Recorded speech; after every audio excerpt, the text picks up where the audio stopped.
तो बच्चों देखिए, जो आज का टॉपिक है हमारा Gauss law and its application, ठीक है ना। तो इसमें देखना आप लोग, सबसे पहले हम लोग एरिया वेक्टर की बात करते हैं।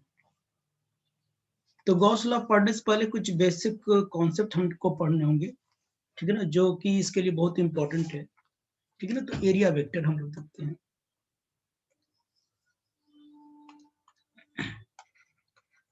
एरिया वेक्टर, आपने अभी तक एरिया सुना होगा कि एरिया क्या होता है, एक स्केलर क्वांटिटी होती है, लेकिन यहाँ एरिया वेक्टर एक वेक्टर क्वांटिटी होगा।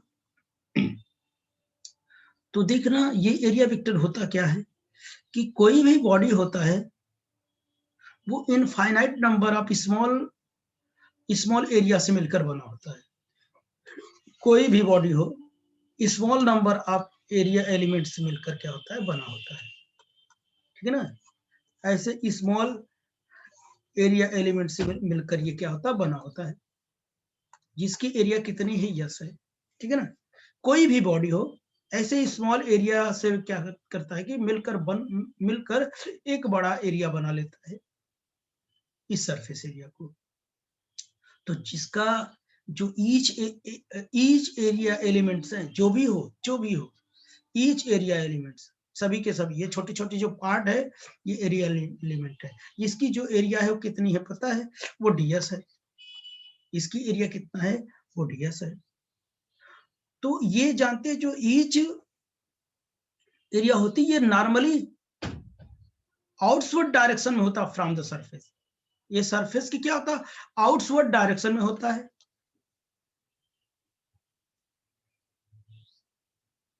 क्या तो बच्चों, आउटवर्ड डायरेक्शन में होता है, ये नॉर्मली आउटवर्ड डायरेक्शन में होता है, ठीक है ना।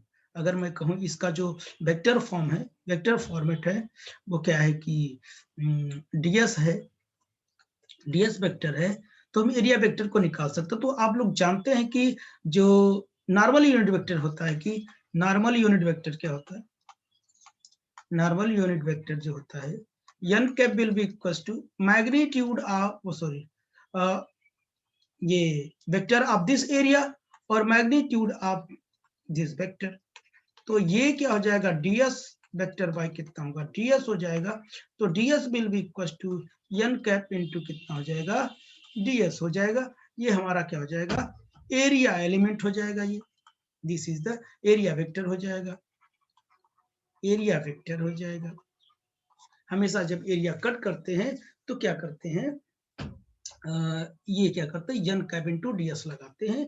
तो ये क्या, यानी किसी एरिया मैग्नीट्यूड के साथ हम नॉर्मल यूनिट वेक्टर का अगर मल्टीप्लाई कर दें तो क्या बन जाएगा, वो एरिया वेक्टर बन जाएगा।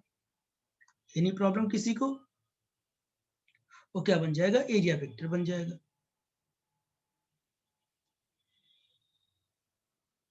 समझ गए बच्चों।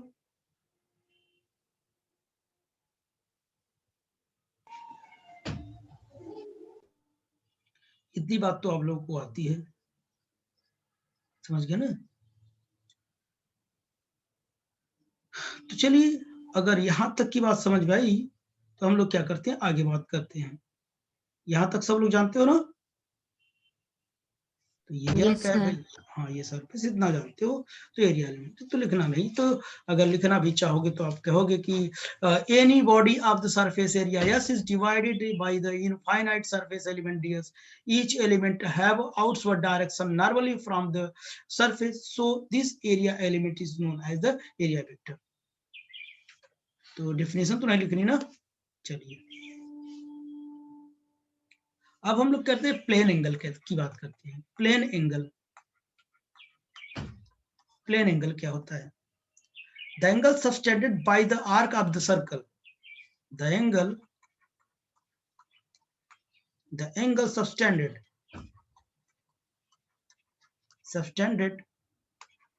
by an arc of the circle, at the center of circle,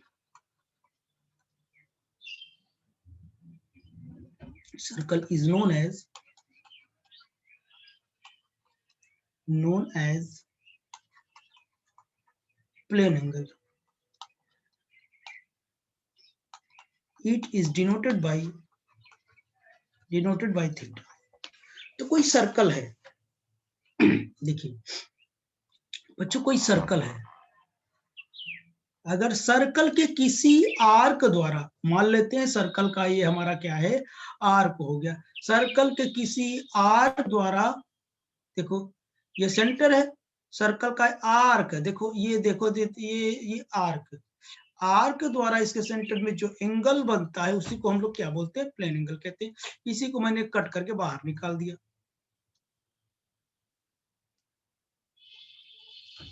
ठीक, इसी को क्या बोलते हैं, इसी थीटा को क्या बोलते हैं, प्लेन एंगल बोलते हैं, प्लेन एंगल बोलते हैं। इसे ए बी जो है हमारा, इसको क्या बोलते हैं, आर्क बोलते हैं, प्लेन एंगल। अब हाँ, मैंने यहां लिखाया जरूर, the angle subtended by the arc of the circle at the centre of the circle. यहाँ जरूरी नहीं है सर्कल हो, कोई भी बॉडी हो ऐसे बन सकती है, मान लो कि कोई सरफेस ऐसे है, यहाँ आप ऐसे कट कर सकते हैं, ठीक ठीक, मैंने लिखा दिया तो ये भी जानते रहो। बॉडी नहीं, कोई 2D प्लेन है, 2D प्लेन भाई, प्लेन है ना, प्लेन है तो अभी ये बॉडी नहीं, कोई बॉडी तो, लेकिन वो कैसा है, 2D में है या एक्स वाई में है, ठीक है ना, तो ऐसे रहेगा, तो ये जरूरी नहीं है कि सर्कल हो, ये मैंने बात कर दिया, ठीक है ना।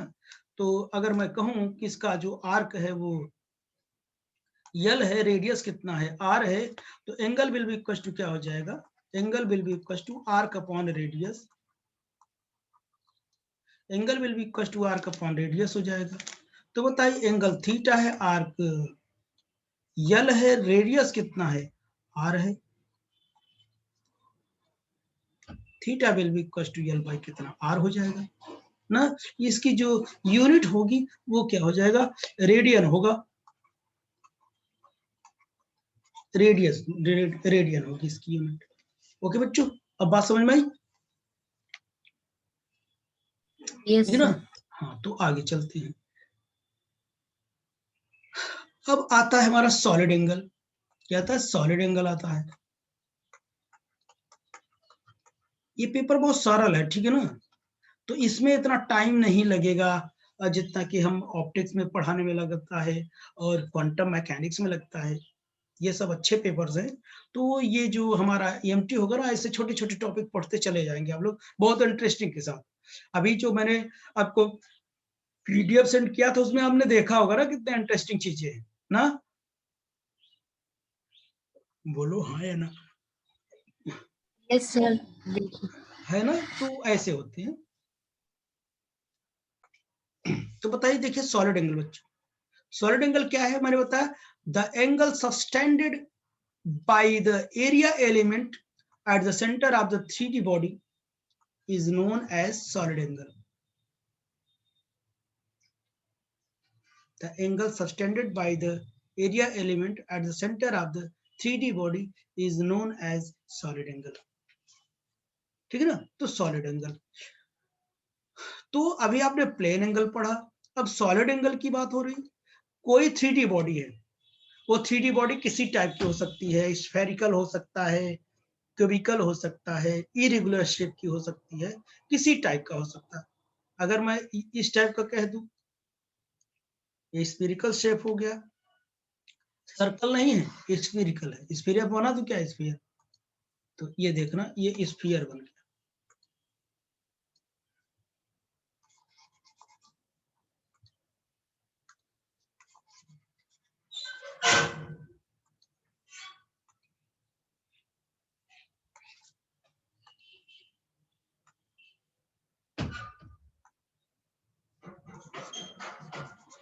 चल नहीं रहा है,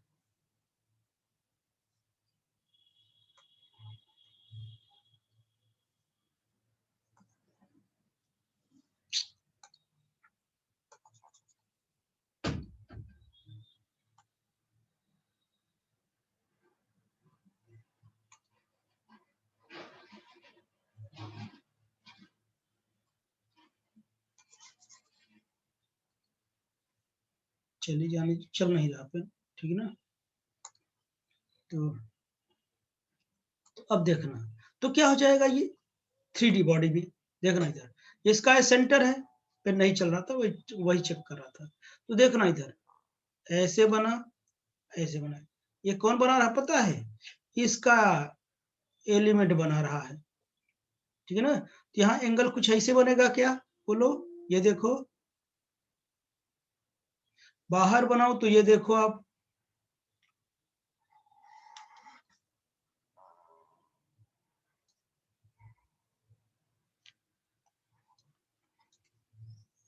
ये आपका एरिया है, एरिया एलिमेंट है, ठीक है ना, यानी डीएस, इसके कारण ये बना है। इस एंगल को क्या बोलते हैं पता है? ओमेगा बोलते हैं। ओमेगा बोलो, डी ओमेगा बोलो, स्मॉल एंगल तो ओमेगा बोलो, समझ गए ना। इसी एंगल को हम लोग क्या बोलते हैं बच्चों? सॉलिड एंगल बोलते हैं। क्या बोलते हैं? Solid angle. आपने बच्चों की जो बर्थडे टोपी होती है वो देखे ना, बर्थडे कैप, वही है, देखे हो कि नहीं कभी? बर्थडे कैप देखे हैं ना आप लोग? Yes sir. ये वही है, देख रहे ना, इसी टाइप का होता कि नहीं? अरे जिसमें आप लोग कुल्फी नहीं देखे हो, वो वाला कुल्फी वाला होता है, वो वाला, समझ गया ना। तो अब देखिए, तो ये क्या होता है? सॉलिड एंगल होता है। ये बॉडी कैसे भी हो सकता है, या तो आपने वो देखा होगा, क्या कहते हैं कि आप वो खाए हैं, तरबूज खाए हैं, हिरमाना? Yes sir. ऐसे लाते हो ना, तो कहोगे कि भैया देखें ये क्या है, कि मीठा है कि नहीं मीठा है। तो आप क्या करते हैं, इतना ऐसे से कट कर लेते हो, और कट करके यहाँ सेंटर से आप क्या करते हैं, इसको ऐसे निकाल देते हो। तो ये जो एंगल बना वो क्या है? सॉलिड एंगल है। समझ गई मेरी बात ना? तो ये सॉलिड एंगल होता है, ठीक। तो आगे देखिए, तो ये जो सॉलिड एंगल है, ये मैंने बना दिया, किसी टाइप का भी बन सकता है, ये सरफेस टेढ़ा मेढ़ा भी हो सकता है, ठीक है ना। तो ये क्या है? हमारा ओमेगा है, ये क्या है? डीएस है, ठीक है ना। इसका सेंटर ये है, ये रेडियस आर है। तो अब बताइए हम क्या कहते हैं, सॉलिड एंगल क्या है? सॉलिड एंगल की जो डेफिनेशन, ये एरिया एलिमेंट, एरिया बाय कितना? Radius, square of radius, square of radius. Solid angle क्या है? डी ओमेगा है। डी ओमेगा लिखो चाहे ओमेगा लिखो, कोई दिक्कत नहीं, ठीक है ना। ओमेगा ही लिखते हैं, अभी फिलहाल ओमेगा ही लिखता हूँ। तो एरिया एलिमेंट कितना है बोलो? डीएस है। और ये स्क्वायर ऑफ रेडियस कितना है? आर स्क्वायर है, ये होता है। यहाँ डीएस ले रहे हो तो इसको डी ही लो, ठीक है ना, क्योंकि एरिया एलिमेंट है, तो एरिया एलिमेंट के कारण जो एंगल होगा वो भी काफी स्मॉल होगा, ठीक। ये चीज होता है, ओके। लेकिन हाँ याद रहे, अगर मैं इसको ऐसे बना दूं, पहले ऐसे था, ठीक है ना, और इसे मैं ऐसे कर दिया, इसको मैंने ऐसे कर दिया,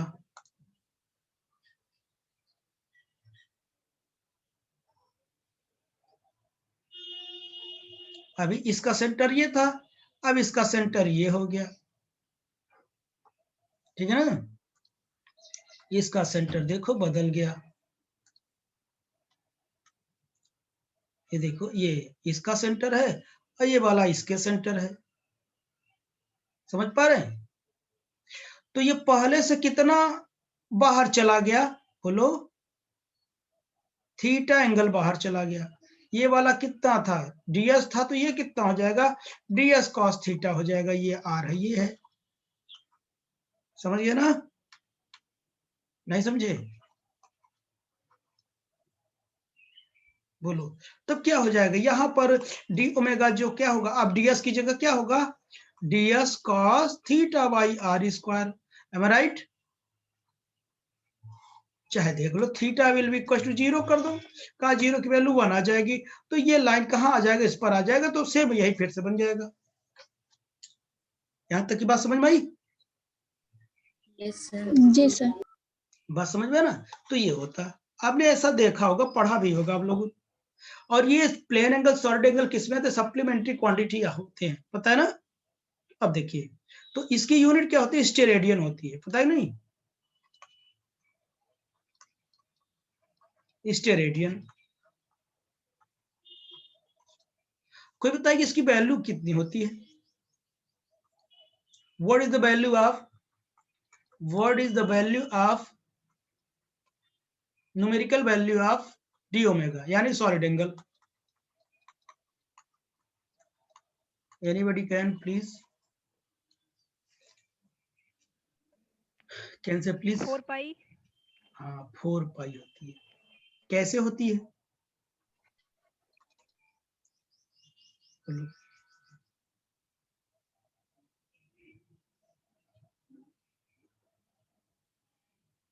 ds बाई कितना? r होता है, r स्क्वायर। इसकी सरफेस एरिया निकाल लो। सरफेस एरिया क्या होता है? 4 पाई r स्क्वायर होती है ना ये, और r स्क्वायर कट गया, डी ओमेगा कितना आया? 4 पाई आया। तो इसकी वैल्यू कितनी होती है? ठीक है ना? इसकी वैल्यू कितनी होती है बच्चों? 4 पाई होती है। ठीक, यहां तक मैंने शुरुआत कर दिया। अब कल जो टॉपिक होगा हमारा वो क्या होगा? इलेक्ट्रिक फ्लक्स होगा। इलेक्ट्रिक फ्लक्स, ठीक है ना? इसलिए नहीं पढ़ा रहा हूँ, कुछ एक दो बच्चे और है वो जुड़ेंगे, पढ़ा दूंगा तो उनका छूट जाएगा ना, तो ये सरासर क्या हो जाएगा? धोखा हो जाएगा। ओके, जी सर। तो धोखा अच्छी बात नहीं थी।